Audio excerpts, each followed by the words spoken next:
How are you doing, guys? ZDEyE here. So today I want to give my own first thoughts regarding Code Vein.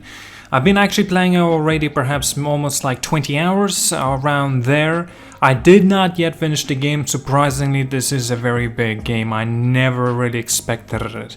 I wanted to mention as well regarding that I am actually going through so much, like I'm trying to almost 100% the game. Obviously, I'm definitely gonna miss some things.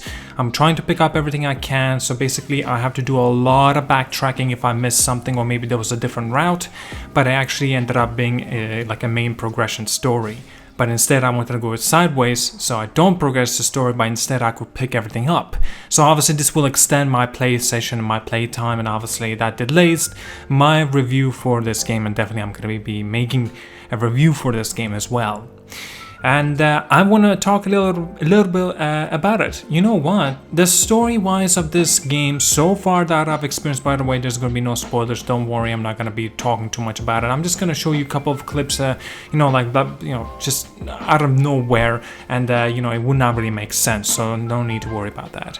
I wanted to mention that, again, the story, right? Seems like it actually tries to be very more emotional and darker tone of story. There are light elements in there as well, but it actually does pretty good job, just good. It's not phenomenal, it's not great, it's just good. It's sort of a story that they try to implement here.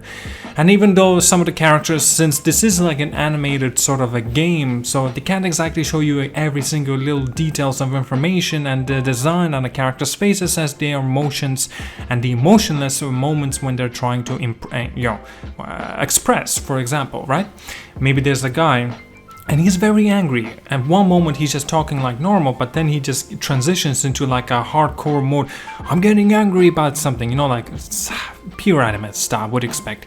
Now obviously in the anime they refined it a lot more in there, but in this game they kind of they had to do some kind of corner cuttings in some cases. I don't know, there's some kind of hit and miss for a lot of cases for the story and how the progression goes. But if you don't look at these things, if you don't have to look at these things at all if you don't want to, obviously, it actually tries to present a pretty relatable, maybe not relatable, but pretty good story. And I think that's pretty actually awesome. I want to mention one of the best features of this game, like by far, perhaps all of the Souls-like types of games. And my god, the customization is phenomenal. Holy god. So right now you're just seeing me on a couch sitting there like a douche. But anyway, basically I'm just like sitting there. You see the feather on the chest that he has. You can have for example, a flower instead, and you see the necklace that I have as well. It looks like a lightning bolt or whatnot. You can have a heart, for example. You have so much and so many options. It's insane. Obviously, you could have a hat, but I don't really like any of the hat's designs and accessibility. Some sort. Also, for example, if you walk around, you can have a chain across your leg. Your trousers, as an example. You can have like maybe a scarf hanging out, and just kind of a cloak acting sort of thing. And you know what? It actually works. It looks really, really, really, really good, and I really like that. The customization also can be implemented when you're in midway through the story. Say when you get into the base game, right, the hub world sort of. You get there anyway, and you can customize anything you want, and you can look anybody and however way you want, and that's awesome. So skin tone, you name it, your eye size, you name it. There's so much customization, it's absolutely ridiculous in the very most positive way. Like for example, if you want to be 2B, for example, or maybe you want to be the Nier characters, yeah, you can do that, not a problem. You can be one of the Fairy Tail characters, you can be Naruto, not a problem, and that's pretty damn fantastic, I personally think. Also, there's some other elements like fighting. Fighting is actually not that bad. I thought it was a little bit, not refined at first, but no, I think it actually does a very, very good job. There are some different components and elements in the game that it does differently compared to Dark Souls does. And I think it actually works better in this game and how they try to go about. For example, there's things like gifts, right? You can implement those gifts into whatever way you want, right? There's a lot of different availabilities, such as the abilities themselves.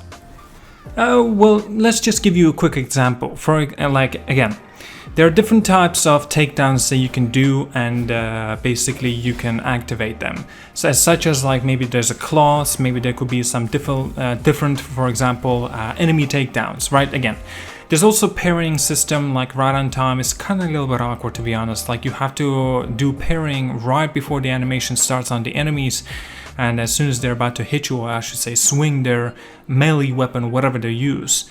And it really kind of does not actually work, and I really do not use the parrying system. Also, because the parrying system and the all the controls that you have, the button layout, and mind you, you can pretty much do anything you want with the button layout, except there's one exception, that you have to use these abilities and such. You have to have them somewhere on the upper corner. Well, R1, L1, maybe R2 or L2. I'm talking about pleasure controller at the moment. So you can't exactly have like, I'm not too sure, maybe blocking at the same time while you're changing or sprinting or whatever, right? For example, like you can do anything you want, but I made it like mine, sort of like Dark Souls styles, the controls, and I really like it far more. It's like this was so familiar to me, and I'm like already pretty much starting up the game as if I'm playing Dark Souls, but animated sort of style to it, and I really like it personally. I wanted to mention there's a block, for example, right whenever the enemy tries to hit you, or he does hit you and you block, he still takes a little bit of your health, unless of course if you don't block at all, he takes a much larger amount of health. And so yeah, that's kind of more realistically to it, but unfortunately I would rather if they would just simply take more of your stamina instead of your health, but still that's, you know, more of a gripe, more or less, in that nitpicking situation. I think in Dark Souls, unless if it was a very, very heavy hit and you block, then yeah, you lose a little bit of your health as well. Well, obviously all your stamina will be depleted. And if you take from like normal enemies and they try to hit you and you block, they don't take barely any of your health. Well, they do, but a very little amount. In here, it's quite significant. Well, not to the majority of the amount that if you do not block. It's quite insane. Like, you can die in this game very easily, especially against the bosses. Let's get into those. There's a lot of different variations of bosses. The very recent one I've faced, I have just, I think was a cat-like in the fire element. She has, I should say, actually, and that's a whole thing like covered in fire and flames, and you have to backtrack, go through, like there's a lot of puzzles in here, for example. Like I want to mention this game, I believe it or not, this game is probably up to a degree in the interconnected the map as Dark Souls 1. Seriously, far more than Dark Souls 3. I'm serious, I'm not joking. But also, it tries a little bit to video gaming, if that makes sense. Does that make sense? Basically, you can see there's a path that you went there, and now you're on the top of that bridge, for example. You cannot get into this area unless you go backtrack the way you did. You know, like you kind of very video gaming. In Dark Souls, you don't relatively see that, so this is why Dark Souls does it better. But there's also not a bad feature about this. At the beginning of the game, I have, if you guys been, you know, looking through my community tab page, I mentioned that the Code Vein has a very bland, boring, bad map design, and the look of it is very bland. Yeah, at the beginning it really is not that good, guys, I'll be honest. But the things start to rack up after when you get to Cathedral. And when you get to that Cathedral, many of you will be very familiar with this place, because if you like Dark Souls and you're at least somewhat familiar with Dark Souls and this place, you will like this. And the whole thing from that point on, right after that Cathedral area, a whole thing starts to rack up, and map design for some odd reason start to improve. At least they have a lot bigger differentiations and variations. And what was that earlier? Like, first impressions could have been pretty bad. Now I see why so many reviewers giving it such a low score rating, and they always say bland map and a bland world, blah blah blah. It's not that interesting. It's boring. Well, they clearly did not play till the point I'm playing right now. That's why you can never trust the reviews if they're not playing through the damn game. Wow. IGN, for example. What the hell? Less than 7 or 7, I think was they gave it for this game. Well, okay. I'm not gonna get my own review score for this game, at least not yet. I will do that in my official review video. I wanted to touch on as well, I have to say this. One big problem with this game I have, seriously, the side quests. Oh my god. Take a look at this shit. The ability of the successor here is fascinating. I never dreamed the ribcage could create. I want to harness this. That means I have to do more research. Are there any clues as to where the successor is? No trace of the successor.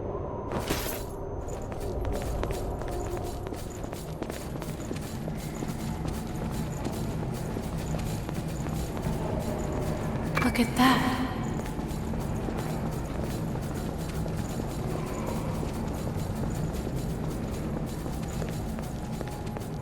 Yikes! Don't sneak up on me. Hold on. Where did you find... They're the spikes that suddenly grew from the land during the Great Collapse. It's hard to believe, but the cathedral wasn't always here. It was nothing but thorns before. Which leads me to think this... I used to work for a lab at our research. I couldn't... So what you have just seen is the side quest. It's ridiculous. Basically, I encounter with this NPC, this character, for the very first time, and he tells me to do this or that. I don't read these dialogues from the side quest. They're crap. Anyway, this guy basically, he tells me to do something, or collect something I should even say, and it's indicated on my minimap. I go there, pick it up, come back, and I give it to him back, and he's all happy and everything. He's like, oh, thank you so much, I was looking for this everywhere, blah, blah, blah. What the fuck? And guess what? This happens again and again and again and again.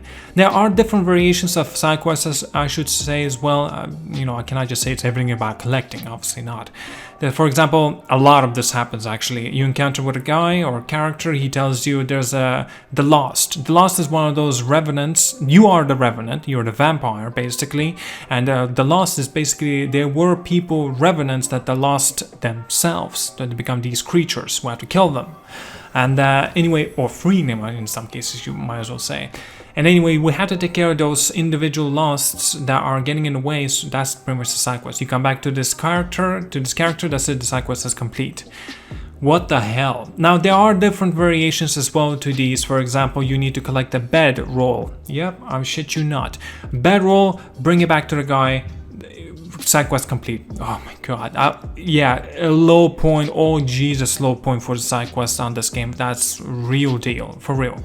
Now, hopefully they will, you know, stack up and be improved when I continue on playing through the game, but so far they are nothing special, seriously.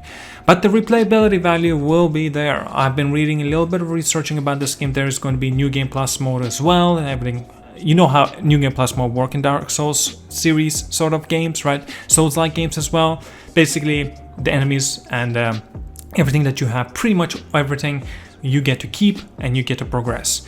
I also wanted to touch on this actually. There's trophies, right? I've looked through the trophies, it's ridiculous. The last trophy that you need to get is pretty much replay the game 3 times to see all the endings. And you can't exactly, you know, plug in USB or use a PlayStation Cloud or the X Cloud, or what was it? X Cloud, I believe, on the Microsoft anyway, or PC as an example. You have to play this game again and again and again and again 3 times to see all 3 endings, or you're not gonna get that specific trophy.